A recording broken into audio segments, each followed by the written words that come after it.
The Prince by Niccolo Machiavelli. Chapter 6. Concerning new principalities which are acquired by one's own arms and ability.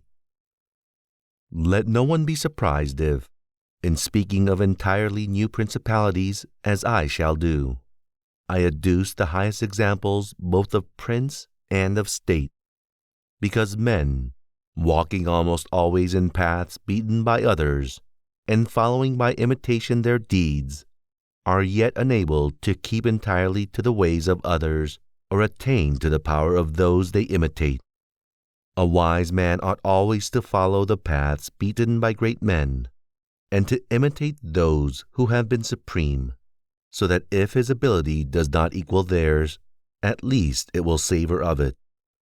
Let him act like the clever archer who, designing to hit the mark which yet appears too far distant, and knowing the limits to which the strength of their bow attains, take aim much higher than the mark, not to reach by their strength or arrow to so great a height, but to be able with the aid of so high an aim to hit the mark they wish to reach.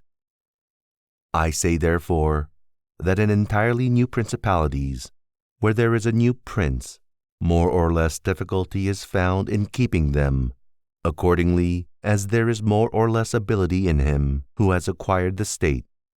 Now, as the fact of becoming a prince from a private station presupposes either ability or fortune, it is clear that one or other of these things will mitigate in some degree many difficulties.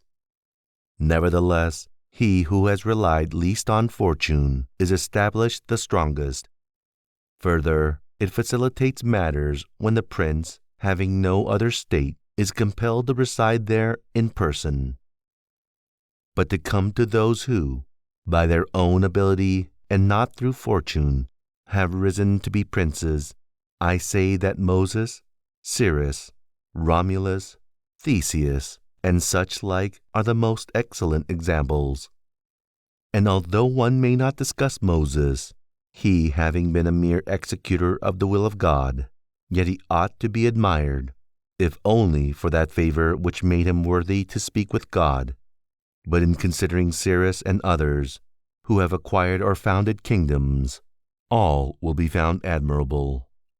And if their particular deeds and conduct shall be considered, they will not be found inferior to those of Moses, although he had so great a preceptor. And in examining their actions and lives, one cannot see that they owed anything to fortune beyond opportunity, which brought them the material to mold into the form which seemed best to them. Without that opportunity, their powers of mind would have been extinguished, and without those powers, the opportunity would have come in vain. It was necessary, therefore, to Moses that he should find the people of Israel in Egypt enslaved and oppressed by the Egyptians, in order that they should be disposed to follow him so as to be delivered out of bondage. It was necessary that Romulus should not remain in Alba, and that he should be abandoned at his birth, in order that he should become king of Rome and founder of the fatherland. It was necessary that Cyrus should find the Persians discontented with the government of the Medes, and the Medes soft and effeminate through their long peace. Theseus could not have shown his ability had he not found the Athenians dispersed. Those opportunities, therefore, made those men fortunate, and their high ability enabled them to recognize the opportunity whereby their country was ennobled and made famous. Those who by valorous ways become princes, like these men, acquire a principality with difficulty, but they keep it with ease. The difficulties they have in acquiring it rise in part from the new rules and methods which they are forced to introduce to establish their government and its security. And it ought to be remembered that there is nothing more difficult to take in hand, more perilous to conduct, or more uncertain in its success, than to take the lead in the introduction of a new order of things, because the innovator has for enemies all those who have done well under the old conditions, and lukewarm defenders in those who may do well under the new. This coolness arises partly from the fear of the opponents, who have the laws on their side, and partly from the incredulity of men, who do not readily believe in new things until they have had a long experience of them. Thus it happens that whenever those who are hostile have the opportunity to attack, they do it like partisans, whilst the others defend lukewarmly, in such wise that the prince is endangered along with them.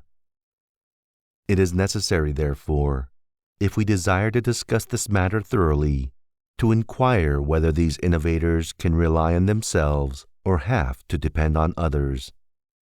That is to say, whether, to consummate their enterprise, have they to use prayers or can they use force? In the first instance, they always succeed badly and never compass anything. But when they can rely on themselves and use force, then they are rarely endangered. Hence it is that all armed prophets have conquered, and unarmed ones have been destroyed. Besides the reasons mentioned, the nature of the people is variable, and whilst it is easy to persuade them, it is difficult to fix them in that persuasion. And thus it is necessary to take such measures that, when they believe no longer, it may be possible to make them believe by force. If Moses, Cyrus, Theseus, and Romulus had been unarmed, they could not have enforced their constitutions for long, as happened in our time to Fra Girolamo Savonarola, who was ruined with his new order of things immediately the multitude believed in him no longer, and he had no means of keeping steadfast those who believed or of making the unbelievers to believe. Therefore, such as these have great difficulties in consummating their enterprise, for all their dangers are in the ascent, yet with ability they will overcome them. But when these are overcome, and those who envied them their success are exterminated, they will begin to be respected, and they will continue afterwards powerful, secure, honored, and happy. To these great examples I wish to add a lesser one. Still it bears some resemblance to them, and I wish it to suffice me for all of a like kind. It is Hiero the Syracusan. This man rose from a private station to be Prince of Syracuse, nor did he either owe anything to fortune but opportunity. For the Syracusans, being oppressed, chose him for their captain. Afterwards he was rewarded by being made their prince. He was of so great ability, even as a private citizen, that one who writes of him says he wanted nothing but a kingdom to be a king. This man abolished the old soldiery, organized the new, gave up old alliances, made new ones, and as he had his own soldiers and allies, on such foundations he was able to build any edifice. Thus, whilst he had endured much trouble in acquiring, he had but little in keeping.